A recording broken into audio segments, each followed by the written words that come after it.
ఇందిరాగాంధీ ఈ పేరు తెలియని వాళ్ళు ఉండరు. భారతదేశానికి తొలి మహిళా ప్రధానమంత్రి, ప్రపంచంలో రెండవ మహిళా ప్రధానమంత్రి. అంటే శ్రీలంకలో ఐ థింక్ 1960 అనుకుంటా సిరిమావో బండారునాయకే ప్రపంచంలోనే తొలి మహిళా ప్రధానమంత్రి అయితే, తర్వాత మళ్ళీ 1966 సరిగ్గా ఇవాళ అంటే జనవరి 19వ తారీఖున ఒక స్త్రీని భారతదేశంలో అప్పటికి స్వాతంత్ర్యం వచ్చి కాస్త అటు ఇటుగా ఒక 20 ఏళ్ళైనాయి అనుకుంటే, భారత రాజ్యాంగాన్ని అమల్లోకి తెచ్చుకొని 16 సంవత్సరాలకే అనేక మంది భారతదేశ ప్రధానమంత్రి పీఠాన్ని పట్టుకోవాలని ప్రయత్నిస్తూ ఉంటే, వాళ్ళందరికీ కాకుండా ఈమెకి, ఇందిరాగాంధీకి, ఐరన్ లేడీకి, ఉక్కు మహిళకి, అత్యంత కఠినమైన నిర్ణయాలు తీసుకున్న మహిళా ప్రధానమంత్రికి, అన్నిటికన్నా ఇంపార్టెంట్ అసలు భారత మొత్తం రాజకీయ చరిత్రలో బహుశా ఆమె తీసుకున్న నిర్ణయాలు అన్నీ కావు. కానీ అంత ఈజీగా జస్ట్ క్యాజువల్గా నెహ్రూ గారు అమ్మాయి కాబట్టి ఆమెకి ప్రధానమంత్రిత్వం వచ్చేసిందా? No, never. రాజకీయాలైనా, సినిమాలైనా, వ్యాపారమైనా, ఆ మాటకు వస్తే ఈ ప్రపంచంలో ఏదైనా తండ్రి నుంచి కొడుక్కి లేదా కూతురికి, తల్లి నుంచి అంటే పేరెంట్స్ నుంచి ఈజీగా వచ్చేస్తుంది అనుకుంటే కాదు. నెపోటిజం అనేది ఎక్కడా చెల్లదు. ఈమె జనవరి 19 సరిగ్గా ఇవాళకి అంటే 1966లో ఎలా ప్రధానమంత్రి అయ్యారు అనే దానికి సంబంధించి మంచి ఆర్టికల్ ఇవాళ టైమ్స్ ఆఫ్ ఇండియాలో వచ్చింది.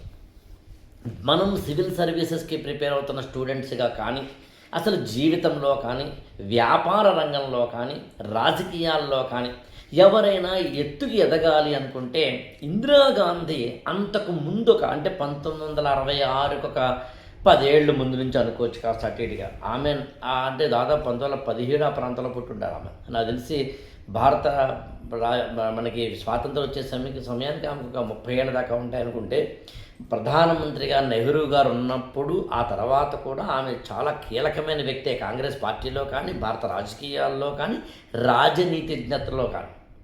మరి ఏ లక్షణాలు ఇందిరాగాంధీని ప్రత్యేకంగా ఒక ప్రధానమంత్రిని చేశాయి అని అనుకున్నప్పుడు, ప్రధానంగా ఒక 5 లక్షణాలు కనిపిస్తాయి. 1, బలహీనురాలిగా నటించడం ఆమె తొలి పెద్ద ఎత్తుగడ అనొచ్చు. యాక్చువల్గా అంటే వీక్ ఈమెని కనుక మనం ప్రధానమంత్రిని చేసినా ఏం చేసినా మనకి పెద్దగా ఈమెతో ఇబ్బందులు ఉండవులే అని ఒక వ్యవహార శైలిని ఆమె ప్రదర్శించగలిగింది. శక్తిమంతురాలని, ఈమె చాలా పవర్ఫుల్ అని అనుకుంటే కనుక జనాలు భయపడతారు. ఈమె వీక్ అనుకుంటే కనుక అవకాశం ఇస్తారు. సరిగ్గా అదే జరిగింది.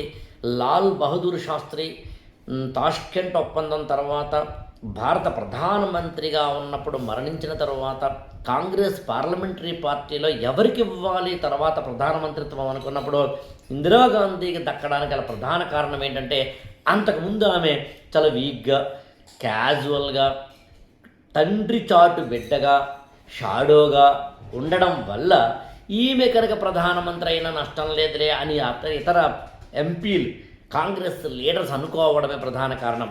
అంటే ఎప్పుడు నెగ్గాలో కాదు, ఎప్పుడు తగ్గాలో తెలియాలి లీడర్కి. అలాగే రెండవది, నెహ్రూ పేరుని ఆమె ఉపయోగించుకుంది కానీ దాన్ని ఎక్కడా కూడా ప్రదర్శించలేదు. యూజింగ్ వేరు, ఎక్స్పోజింగ్ వేరు. పేరుని చూపించి కనుక ముందుకెళ్తే అహంకారము అనుకుంటారు. మౌనంగా ఆ పేరుని కనుక ఉపయోగిస్తే దాన్ని లెజిటిమసీ అనుకుంటారు. చాలా తేడా ఉంది.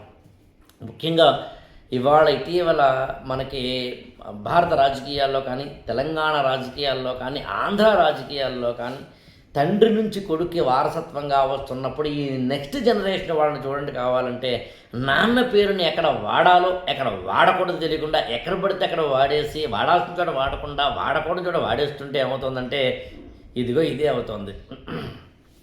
కానీ ఇందిరాగాంధీ అలా చేయలేదు.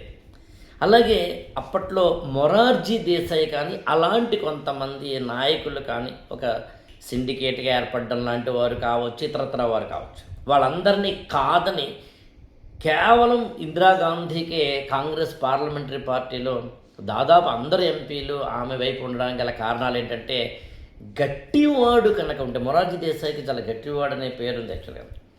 ఆయన కనుక అధికార పీఠం కానీ మరొకటి కానీ వెళ్తే చాలా ప్రమాదం అని అనుకోవడం. అన్నిటికన్నా ఇంపార్టెంట్, క్రైసిస్ మేనేజ్మెంట్, సరైన క్షణంలో అడుగు వేయగలిగిన నేర్పరితనం, అవకాశం కోసం ఎదురు చూడాలి. నెహ్రూ గారు మరణించిన వెంటనే ఐ థింక్ 1964 అప్పుడే కనుక ఈమె ప్రధానమంత్రి అవ్వాలని ఉత్సుకత కానీ, ఉత్సాహం కానీ, ఉద్వేగం కానీ ప్రదర్శిస్తే తొక్కి నారదీసి ఉండేవారు. ఈమె వెయిట్ చేశారు. అందుకే నెహ్రూ తర్వాత లాల్ బహదూర్ శాస్త్రి అనే సీనియర్ మోస్ట్ లీడర్కే అధికార పగ్గాలు ఇచ్చారు. సరే, కారణాలు అయినప్పటికీ 66లోనే ఈమెకి ఆ ప్రధాన మంత్రిత్వ పీఠం దక్కేందుకు మార్గం సుగమమైనప్పుడు ఈమెనే అందరూ ఎంచుకోవడానికి గల కారణం ఏంటంటే ఈమె చూపించిన సహనం. ఎదురు చూడాలి. ఎప్పుడు ఎక్కడ నాకు ఆ ఫలం దక్కుతుందో దానికోసం ఎదురు చూడగలగాలి. రాజకీయ పరిణత లేకపోయినా, జీవితంలో అయినా ఎక్కడైనా మెచ్యూరిటీ లేకపోతే ఖచ్చితంగా మనిషి ఉన్నత శిఖరాలకి అధిరోహించలేరు అనడానికి మనకి ఇలాంటి రాజకీయపరమైన అంశాలే కారణాలు అవుతున్నాయి.